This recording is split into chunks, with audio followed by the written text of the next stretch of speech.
paz do Senhor, querido espectador do canal EBD em Estudo. Que alegria tê-lo conosco para estudarmos mais uma lição da revista de jovens desse nosso trimestre, onde estamos estudando a liderança na Igreja de Cristo. Hoje estudaremos a lição de número 4, a liderança de Josué. Meu nome é Diego Moraes e eu falo aqui da congregação de Boa Esperança em Parnamirim, onde somos pastoreados pelo pastor James Costa. Fique conosco até o final dessa lição, não esqueça de subscrever o nosso canal e compartilhar esse conteúdo, porque assim ele alcançará mais pessoas. Nessa lição de hoje nós vamos estudar sobre esse homem que foi escolhido para suceder Moisés, Josué, um exemplo de liderança. E se estamos falando de liderança nesse trimestre, não poderíamos deixar de falar do ministério de Josué. O texto principal encontra-se em Josué, no capítulo 1, versículo 6, que diz: Esforça-te e tem bom ânimo, porque tu farás esse povo herdar a terra que jurei a seus pais lhes daria. No primeiro ponto da nossa lição, o comentarista intitulou assim: O sucessor de Moisés, uma escolha divina. Então, depois da morte de Moisés, Josué assumiu a liderança do povo de Deus. Josué vinha ao lado de Moisés durante o seu ministério. Nós vemos que na juventude ele já acompanhava Moisés e foi escolhido por Moisés para algumas missões, sempre em obediência e submissão a quem ele tinha por uma autoridade. Mal sabia ele que Moisés o estava preparando. E todas aquelas experiências que ele ia adquirindo no serviço a Moisés, à congregação de Israel, estavam forjando o seu caráter, o preparando para a missão para a qual Deus já o escolhera. Nesse primeiro ponto, é importante nós observarmos isso, queridos. Deus já sabe o ministério para o qual Ele nos chamou. E as experiências pelas quais nós passamos, nem imaginamos, são por Deus colocadas para ir forjando o nosso caráter, para ir nos preparando para aquilo que Deus tem para nós. A posição de Josué foi o colocando em estima diante de Moisés, da congregação, e a sua história foi chancelada por Deus, foi selada por Deus, como que estava pronto para exercer o ministério depois de anos de serviço e obediência. Ou seja, ele vinha sendo preparado.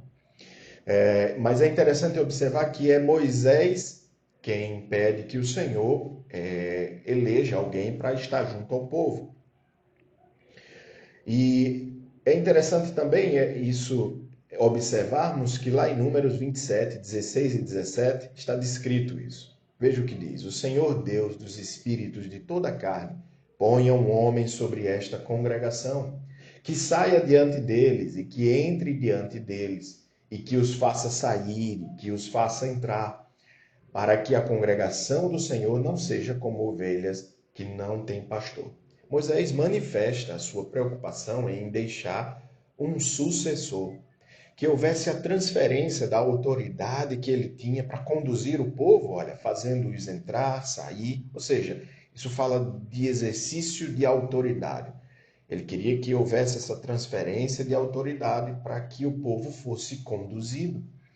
E isso era porque ele não queria que o povo ficasse como ovelhas sem um pastor. Esse é um aspecto importantíssimo para nós. Nós vemos aqui que a liderança espiritual é algo imprescindível para que as ovelhas não se percam. Existe um ditado citado também no Novo Testamento que diz: ferirei o pastor, as ovelhas se dispersarão. Esse é um ditado hebraico muito antigo. E esse parece ser um princípio que não mudou. Precisamos de liderança espiritual com a qual nós devemos ter essa relação de ovelhas e um pastor exercendo a liderança. Segundo ponto, nós vemos a continuidade da história. E nesse ponto, comentarista da lição, quero trazer para vocês aqui o primeiro parágrafo. Diz o seguinte: o Senhor deixa claro que, por mais importante que viesse a ser a liderança de Josué, ela seria a continuidade de uma história já em andamento, na qual Moisés havia contribuído. O comentarista traz aqui para a exposição um fato de que algumas lideranças se preocupam em desfazer, em apagar o trabalho de lideranças anteriores. E isso não é bom. Isso demonstra um caráter egocêntrico, egoísta e que não compreende o serviço para a congregação. Eu gosto, queridos, do que fala o apóstolo Pedro lá em 1 Pedro 4:10. Cada um administre aos outros o dom como o recebeu, como bons dispenseiros da multiforme graça de Deus. Isso é importante para nos lembrar que nós, quando estamos exercendo o ministério de serviço, e vocês, jovens, precisam entender, assim como qualquer um que se dispõe a pôr a mão no arado, de que nós estamos a serviço do reino. A figura usada por Pedro nos ensina muito, porque o dispenseiro é aquela figura que entrega os itens da despensa, mas não é dono delas. Ele administra. E que sejamos bons administradores, sabendo que aquilo que administramos não é nosso. Nós somos uma figura, quem se propõe a esse serviço precisa entender que é uma posição de serviço ao próximo, onde é muito mais importante aquele que está recebendo o serviço ou aquilo que está sendo ministrado do que aquele que ministra. Assim deve ser o coração de quem escolheu pôr a mão no arado. Josué era esse homem, servo de Moisés. Reconhecia a autoridade de Moisés e era obediente às missões que Moisés o elencava. Observe, queridos, que essa geração e essa fidelidade de Josué o fez passar por uma filtragem que colocou toda uma geração de fora da experiência de entrar na terra prometida. Somente Josué e seu companheiro Caleb. Olha que processo seletivo rigoroso e que ele foi fiel, pelo qual ele passou por causa do seu caráter. Esse aspecto deve nos ensinar muita coisa também. Terceiro ponto, a lealdade de Josué. A fidelidade de Josué foi uma marca do seu serviço a Moisés, a sua obediência, a sua honestidade e o seu comprometimento com o Deus de Israel. Todos nós temos muito bem gravado na memória aquela experiência dos 12 espias, onde Josué e Caleb são os que trazem uma palavra de encorajamento. Mas isso não eram palavras vazias. Eram palavras, queridos, de alguém que tinha o temor do Senhor no seu coração. Todos os espias, toda a congregação de Israel havia experimentado as mesmas coisas. O abrir do Mar Vermelho, o maná que caía do céu, a coluna de fogo, a nuvem que os protegia do sol, as roupas que não se rasgavam e tantos milagres no deserto, como eles agora estavam desencorajados. Josué e Caleb não. Para nós, especialmente para você, jovem, é importante que você saiba disso. O mais precioso da nossa vida cristã não são as experiências que experimentamos, mas as experiências que possuímos com o Senhor que proporciona essas coisas. Deixa eu tentar explicar isso para você. Não é atravessar o Mar Vermelho somente que conta. Olha que coisa gloriosa. Deveria sair do outro lado tão crente quanto Josué e Caleb, mas muitos ainda eram murmuradores, de coração duro. É porque não havia o temor do Senhor e eles não tinham a genuína experiência com Deus. Saber do propósito de estarem passando por aquilo é que fazia a diferença, queridos. É por isso que muitas pessoas passam pela experiência, mas não adquirem crescimento espiritual. Por falta desse componente, que é o temor do Senhor. Isso faz toda a diferença nas experiências pelas quais nós passamos. Passar compreendendo o propósito, o chamado, as intenções de Deus e submetidos à sua vontade é que fazem a diferença. É quando criamos raízes pela experiência com Deus. Josué era esse jovem que tinha o temor do Senhor e passou pelas experiências com Deus, crescendo, sendo edificados, ele e Caleb, por exemplo, por elas. No segundo ponto da nossa lição, nós vemos que Josué era o líder certo no tempo certo. Não encontramos na Bíblia muitas referências a respeito da família de Josué, mas sabemos que ele era filho de Num. E aqui uma curiosidade que o comentarista da lição nos traz.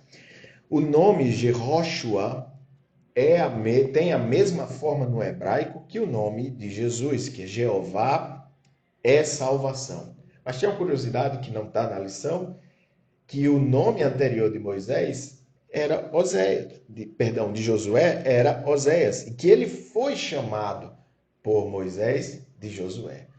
Olha aí a renomeação profética acontecendo mais uma vez. Abraão experimentou isso, não é verdade?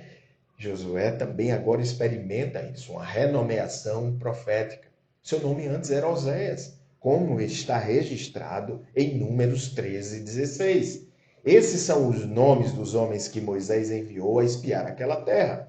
E a Oséias, filho de Num, Moisés chamou Josué. Ou seja, profeticamente ele recebia o mesmo nome em hebraico que Jesus. Jeová é salvação. Yeshua ou Yehoshua. E mais uma outra curiosidade aqui, ainda falando sobre o caráter de Josué, esse homem que traz um traço de fidelidade a Deus, de obediência a Deus, de cuidado e zelo pelos mandamentos, que foi forjado pelo seu serviço também zeloso, obediente, humilde a Moisés, essa figura de autoridade. O comentarista da lição nos traz a experiência dele, de liderança dele lá em Josué 7, não é? Com Acã, que peca, se prostitui com os ídolos. E aí uma curiosidade interessante. Josué se posiciona ali, os repreende e conduz uma reprimenda muito forte. Eles são apedrejados, Acã e sua família. Mas olha que coisa, Acã tem esse nome Acã e a mesma raiz do nome para o qual deram aquele vale onde aconteceu o julgamento dele e sua família, que é Acor.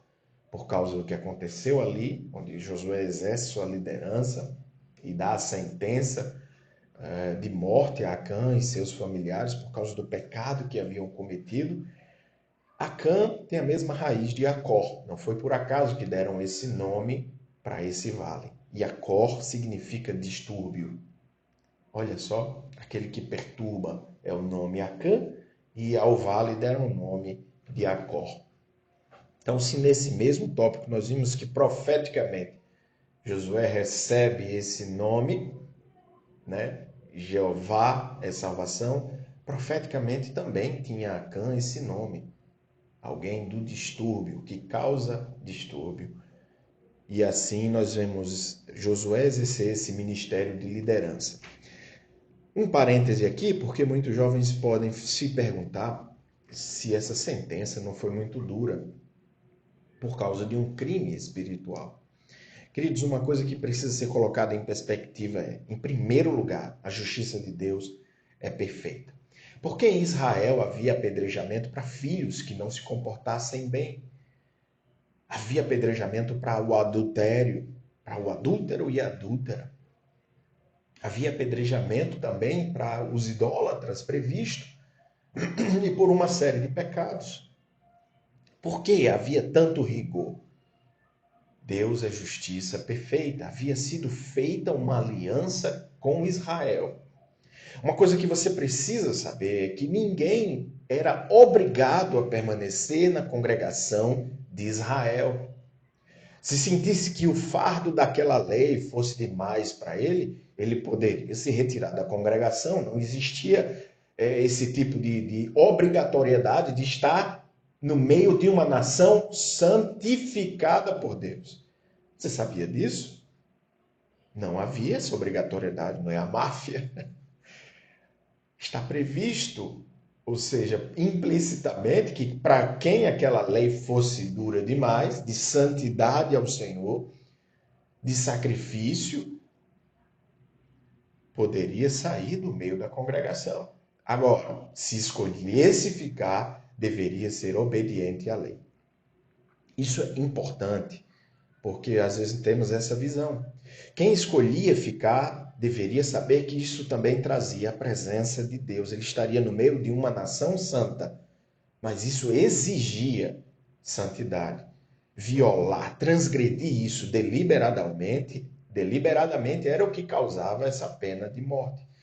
Esse rigor era necessário porque a aliança não poderia ser violada, queridos. Toda a história da humanidade dependia de como Israel ia conduzir o chamado para o qual Deus a chamou, ou o chamou Israel. A aliança era dali que viria o Messias, então não podia dar errado. Daí o rigor tão grande, porque um erro ali poderia corromper uma nação e influenciar a história de toda a humanidade dali para frente. Então nunca questione como Deus conduz as coisas. Tenha a mais absoluta certeza que Ele conduz com amor e justiça perfeitos. Fechando parênteses, nós vamos seguir para o final desse tópico, onde nós vemos Josué, o líder certo, na hora certa. O segundo tópico, terceiro ponto. Nós vamos ver que Josué tinha essa característica de ser um guerreiro. Moisés, um homem manso. A Bíblia o classifica como o homem mais manso da terra. Então parecia ser uma questão aqui de perfil para o exercício do ministério. Moisés era aquele homem que Deus chamou para negociar a saída do povo de Deus com o faraó. E Josué era aquele homem que foi chamado para guerrear com os homens da terra prometida, os reinos que ali estavam estabelecidos. Então vemos dois perfis muito claros e o comentarista da lição traz isso muito claramente. Ele cita ainda: essa verdade se confirma na vida e na liderança de Josué de forma bem acentuada. Moisés era um homem manso, um diplomata que teve que tratar diversas vezes com Faraó, autoridade máxima do Egito. Já Josué era um bravo guerreiro.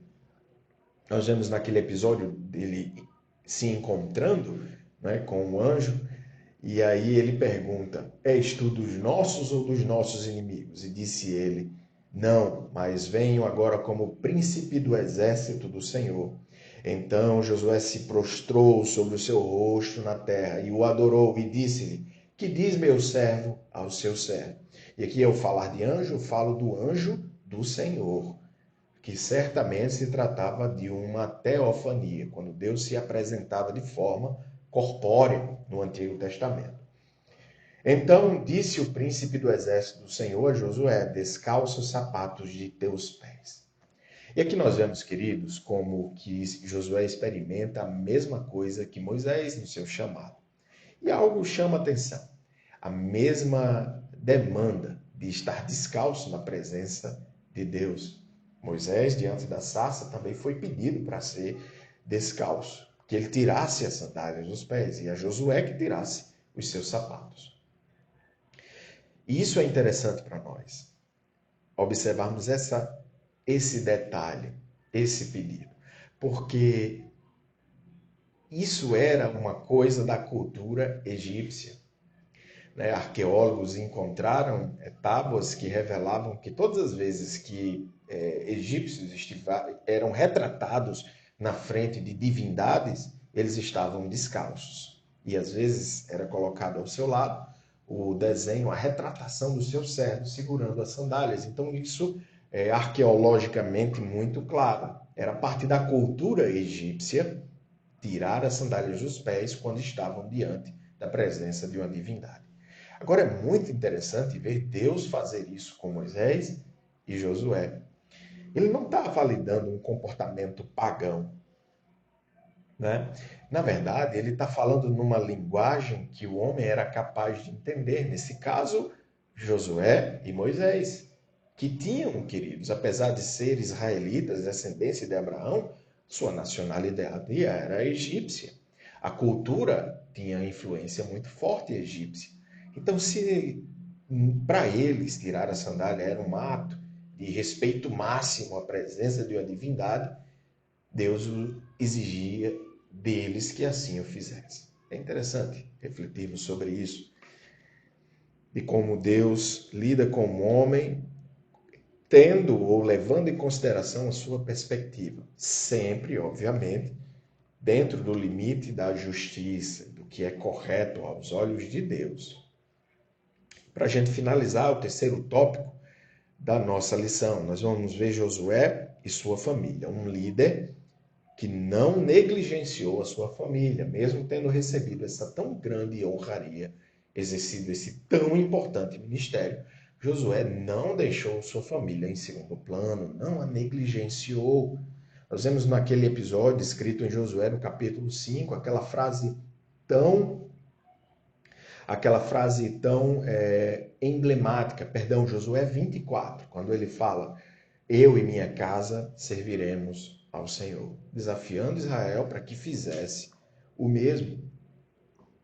Nós vemos um líder que podia usar a sua família como exemplo para a congregação de Israel. E esse é para nós também um aprendizado, né, de como devemos colocar a nossa família em prioridade máxima, mesmo diante do serviço ao Senhor. O reino de Deus começa dentro de nossas casas. O reino de Deus começa em nossa família, transborda para as nossas congregações, das nossas congregações para a sociedade em que nós estamos vivendo.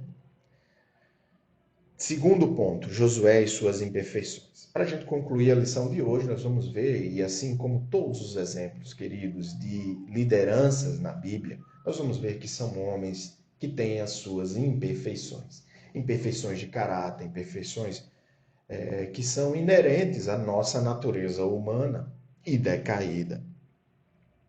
Nós vamos ver que Josué recebe o ministério que é dado por Deus, mas ele tem alguns problemas de caráter. No episódio descrito e trazido aqui pelo comentarista da lição, descrito lá em Números 10, 28, quando ele vê dois homens, Eldade e Medade, profetizando, ele se dirige a Moisés, querendo que Moisés os proíba de fazer isso. E Moisés o repreende, dizendo: tens tu ciúmes por mim? Né? Fica claro aqui que Josué precisava aprender que não havia monopólio no ministério, no serviço de Deus, e que Deus distribuía talentos a quem ele quisesse, e que esses homens e mulheres recebiam esses talentos para exercer esse ministério. Queridos, esse também é um aprendizado para a nossa vida cristã. Não existe monopólio do serviço ao Senhor. Já imaginou um grande salão de um restaurante em que se houvesse um garçom? Será que com 50 mesas esse garçom serviria bem a cada uma delas? Claro que não. É preciso que num salão com 50, 100 mesas, você tenha um número adequado de garçons para servi-las. É disso que se trata. Deus chama alguém para estar na cozinha, fazendo a comida, mas chama muitos para fazer a distribuição adequada e assim o serviço, e essa é uma analogia, o serviço acontece a contento. Esses dois homens estavam profetizando pelo Senhor, e Moisés repreende a Josué, ensinando nessa ocasião que não existe monopólio no serviço da casa de Deus. Terceiro e último ponto aqui para concluirmos, irmãos, a nossa lição de hoje, essa análise panorâmica da nossa lição aqui do canal EBD em Estudo. Josué não consultou a Deus. Se nós vemos que há esses problemas, Josué, assim como qualquer homem, queridos, não era perfeito. E na ocasião do acordo com os gibeonitas, ele foi enganado porque não consultou a Deus. Naqueles dias, não havia rei em Israel, cada qual fazia o que parecia direito aos seus olhos. Juízes 17:6. Além do erro com os gibeonitas, Josué também cometeu esse erro que nós vemos implícito no que acabamos de ler. Não deixou para si um sucessor. O livro de Juízes, logo em seguida, deixa claro que Israel passava por uma montanha russa espiritual, onde as histórias começam com "e voltou Israel a fazer o que era mal aos olhos do Senhor". Juízes deixa isso claro, que foi a falta de uma liderança espiritual ou da continuidade dessa liderança espiritual. Josué não deixou para si um líder. E assim, queridos, nós concluímos essa lição com essa reflexão. Vemos aqui um homem cheio de virtudes, de um caráter que foi forjado para o exercício desse ministério, mas que cometeu alguns erros, deslizes, e eles são normais na vida de um ser humano. O importante, queridos, é aprender que devemos ter como base, fundamento ou linha base para a nossa vida o temor sincero ao Senhor. Nós vamos tropeçar, nós vamos cometer erros, mas assim como Josué, se tivermos o temor do Senhor, seremos aprovados por Ele. E eu me arrisco a dizer, errando muito menos, com a direção do Espírito Santo. E assim a gente conclui essa lição de hoje, em que demos continuidade ao estudo da liderança na Igreja de Cristo, trazendo o aprendizado prático do exercício desses líderes, homens e mulheres de Deus, que o Senhor levantou para exercer esse ministério de liderança. Fique sempre ligado nos novos vídeos que o canal EBD em Estudo publica. Não esqueça de deixar o seu comentário, participe, deixe aquele joinha, não esqueça de subscrever ao nosso canal e até uma próxima oportunidade, se o Senhor nos permitir. Fique na paz do Senhor.